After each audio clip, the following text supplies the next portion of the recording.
सुनको भाउ दिनदिनै नयाँ रेकर्ड बनाइरहेको छ। अहिले सबैको मनमा एउटै प्रश्न छ, के यो सुनमा लगानी गर्ने सुनौलो अवसर हो वा कतै यो सुनेकै पासो त होइन? आउनुहोस्, आजको यो विश्लेषणमा हामी यही कुराको गहिराइमा पुग्नेछौँ। हो, 93%। यो कुनै टाइपो होइन। पछिल्लो 1 वर्षमा सुनले दिएको प्रतिफल हो यो। अर्थशास्त्रीहरू यस्तो वृद्धिलाई प्याराबोलिक मुभ भन्छन्, मतलब रकेट जस्तै सिधै आकाशतिर। तर सोच्नुपर्ने कुरा के हो भने, जब कुनै चिज यति छिटो माथि जान्छ, त्यसले जति ठूलो अवसर देखाउँछ त्यति नै ठूलो जोखिमको सङ्केत पनि गरिरहेको हुन्छ। ल, अब लागौँ सबैभन्दा मुख्य प्रश्नतिर। आखिर यस्तो हुनुको पछाडि कारण के हो त? सुनको भाव किन यसरी आकाशिएको छ? आउनुहोस् यसको जडसम्मै पुगेर हेरौँ। खासमा अहिले 3वटा ठूला कारणहरूले एकैसाथ काम गरिरहेका छन्, जसले सुनको भावलाई माथि धकेलिरहेको छ। पहिलो, संसारका ठूला केन्द्रीय ब्याङ्कहरू जस्तै चीन र भारतका अमेरिकी डलरमाथिको आफ्नो निर्भरता कम गर्न खोज्दैछन् र धमाधम सुन किनेर थुपारिरहेका छन्। अनि अर्कोतिर संसारभरि चलिरहेको तनाव र सरकारहरूको जथाभावी ऋणले गर्दा आम मानिसहरू पनि आफ्नो सम्पत्ति जोगाउनका लागि सबैभन्दा सुरक्षित विकल्पको रूपमा सुनलाई नै देखिरहेका छन्। आज हामी के कुरा गर्छौँ त? सबैभन्दा पहिले हामी इतिहासमा सुनको मूल्यमा आएका 2 ठूला गिरावटबारे हेर्नेछौँ। त्यसपछि 2022मा आएको एउटा महत्त्वपूर्ण भूराजनीतिक परिवर्तनको विश्लेषण गर्नेछौँ। अनि सुनको मूल्य घट्न सक्ने अवस्थाहरू के हुन् भनेर एउटा फ्रेमवर्क बनाउनेछौँ र अन्त्यमा एक लगानीकर्ताले कस्तो रणनीति अपनाउनुपर्छ भन्ने बारे पनि छलफल गर्नेछौँ। भनिन्छ नि, भविष्य बुझ्न पहिले इतिहास हेर्नुपर्छ। सुनको बजारमा यस्तो उछाल र गिरावटको खेल आजभन्दा पहिले पनि भएकै हो। त्यसो भए आउनुहोस् एकछिन इतिहासका पानाहरू पल्टाएर हेरौँ न त। यो टाइमलाइनले हामीलाई सुनको उतार चढावको कथा भन्छ। हेर्नुस् त, 1971मा जब अमेरिकाले डलरलाई सुनबाट अलग गर्यो, त्यसपछि सुन पैसा मात्र रहेन, यो त पैसाको बीमा बन्यो। अनि त्यसपछि के भयो? 1980 र 2011मा जब मानिसहरूलाई लाग्यो कि अब पैसाको मूल्य नै रहँदैन, उनीहरू सुन किन्न दौडिए र भाव आकाशियो। तर जब त्यो डरको बादल हट्यो, सुनको मूल्य पनि ह्वात्तै तर झर्यो। यो कथा एकदमै रोचक छ। 1980मा पल भोल्कर, जो त्यतिबेला अमेरिकी केन्द्रीय ब्याङ्कका प्रमुख थिए, उनले महँगी नियन्त्रण गर्न एउटा यस्तो कदम चाले जसको कसैले कल्पना पनि गरेका थिएनन्। उनले ब्याज दर बढाएर 20% पुर्याइदिए। अब आफै सोच्नुहोस् त, यदि ब्याङ्कमा पैसा राख्दा नै वार्षिक 20% ब्याज आउँछ भने कुनै ब्याज नै नदिने सुनमा किन लगानी गर्ने? हो, त्यही भयो। मानिसहरूले सुन बेचेर ब्याङ्कमा पैसा राख्न थाले र सुनको मूल्यमा ठूलो पहिरो गयो। सुनको बजार बुझ्नको लागि यो रियल रेट्स भन्ने कुरा बुझ्न एकदमै जरुरी छ। यो खासमा के हो भने, तपाईले बैंकबाट पाउने ब्याज दरबाट महँगी दर घटाएपछि आउने प्रतिफल हो। जस्तै मानौ बैंकले 7% ब्याज दियो, तर बजारमा महँगी 5%ले बढ्यो भने तपाईको पैसाको वास्तविक वृद्धि त जम्मा 2% मात्रै भयो नि, होइन र? हो, यही हो रियल रेट। यो चार्टले सुन र नगद बीचको सम्बन्धलाई एकदमै सजिलोसँग देखाउँछ। नियम एकदम सरल छ।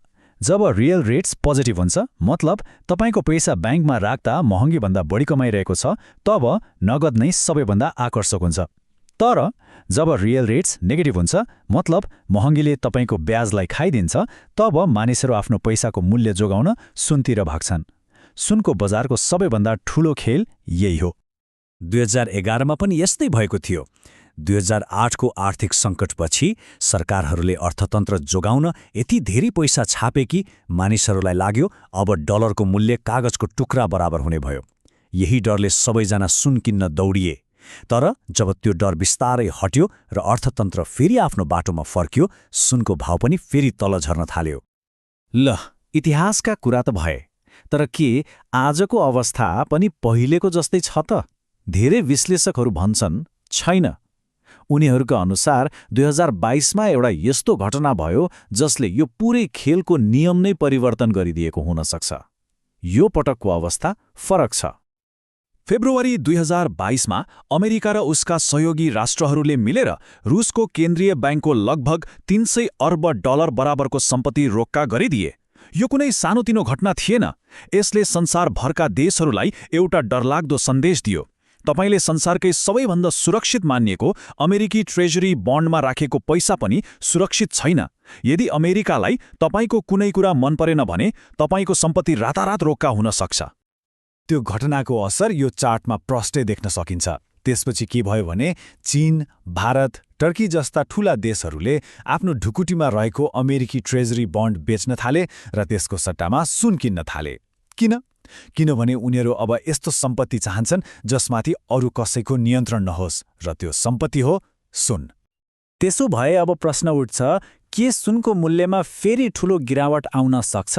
यदि आउँछ भने त्यसका लागि कस्तो अवस्था सृजना हुनुपर्छ? इतिहासलाई हेरेर हामीले एउटा सिम्पल चेकलिस्ट बनाएका छौं जसले सुनको भाव घट्ने जोखिम कति छ भनेर जाँच्न मद्दत गर्छ। सोनाको मूल्यमा पहिरो जानका लागि यी तीनवटा शर्तहरू एकैपटक पूरा हुनुपर्छ। पहिलो, रियल रेट्स दिगो रूपमा पोजिटिभ हुनु पर्यो, मतलब ब्याङ्कमा पैसा राख्दा राम्रो फाइदा हुनु पर्यो। दोस्रो, अमेरिकी डलर फेरि एकदमै बलियो हुनु पर्यो। र तेस्रो, संसारलाई यो विश्वास हुनु पर्यो कि अब सरकारहरूले जथाभावी पैसा छाप्दैनन्। अब 1980 को अवस्था र आजको अवस्थालाई तुलना गरेर हेरौँ न त। 1980मा जब सुनको भाव 65% घटेको थियो, यी तीनवटै शर्त पूरा भएका थिए। तर आजको अवस्था के छ? रियल रेट्स मुस्किलले मात्र पोजिटिभ छ, डलरको भविष्यमाथि नै प्रश्न उठिरहेको छ, र सरकारहरूले पैसा छाप्न छोड्छन् भन्ने कुरामा कसैलाई विश्वास छैन। यसले के देखाउँछ भने आजको अवस्था 1980 को भन्दा निकै फरक छ। ल, यति कुरा बुझिसकेपछि अब सबैभन्दा महत्त्वपूर्ण प्रश्न, एक लगानीकर्ताले के गर्ने त? यो अन्तिम खण्डमा हामी सुनको भाव कति पुग्छ भनेर भविष्यवाणी गर्ने खेल खेल्दैनौँ, बरु एउटा व्यावहारिक रणनीतिबारे कुरा गर्नेछौँ। अहिलेको बजारमा सुन किन्ने दुई किसिमका खेलाडी छन्। एकातिर छन् खुद्रा लगानीकर्ता जो भाव बढेको देखेर कतै म पछि पड्छु कि भन्ने डरले अर्थात् फोमोले किन्दैछन्। अर्कोतिर छन् केन्द्रीय ब्याङ्कहरू। उनीहरू आजको भोलि नाफा कमाउनु होइन, बरु दशकौं पछिको भू राजनीतिक रणनीति सोचेर डलरको जोखिमबाट बच्नका लागि सुन किनिरहेका छन्। एउटाको खरिद भावनामा आधारित छ, अर्कोको रणनीतिमा। त्यसैले विज्ञहरूको सुझाव के छ भने सुनको भाव कता जान्छ भनेर अनुमान लगाउनुभन्दा आफ्नो लगानीलाई व्यवस्थापन गर्नु बुद्धिमानी हुन्छ। उनीहरूका अनुसार आफ्नो कुल लगानीको 10 देखि 20% हिस्सा सुन वा चाँदी जस्ता सम्पत्तिमा राख्नु एक अनुशासित रणनीति हो। यो भनेको आफ्नो सबै पैसा सुनमा हाल्ने होइन, बरु आफ्नो लगानीलाई सन्तुलित बनाउने एउटा तरिका हो। र यो भनाइले नै आजको हाम्रो विश्लेषणको सार बताउँछ। लक्ष्य अल इन जाने होइन, बरु आफ्नो पोजिसन बनाउने हो। आफ्नो लगानीमा एक निश्चित मात्रामा सुन राख्नुहोस्, ताकि भविष्यमा जे सुकै भए पनि तपाईँ एउटै परिणाममा मात्र निर्भर हुनु नपरोस्। मतलब भविष्यवाणी सही होस् वा नहोस्, तपाईँ सुरक्षित रहनुहुन्छ। र अन्त्यमा एउटा गम्भीर प्रश्न सोच्नका लागि छोडेर जाँदैछु। जसले संसारभरका केन्द्रीय ब्याङ्कहरूले आफ्नो रणनीति बदलिरहेका छन्, के हामी सुनलाई फेरि एकपटक नयाँ भूमिकामा देख्दैछौँ? के सुन अब सङ्कटको बेलाको बीमा मात्र नभएर फेरि एकपटक वास्तविक पैसा बन्ने बाटोमा छ? यो प्रश्नमाथि विचार गर्दै आजको लागि बिदा माग्छु।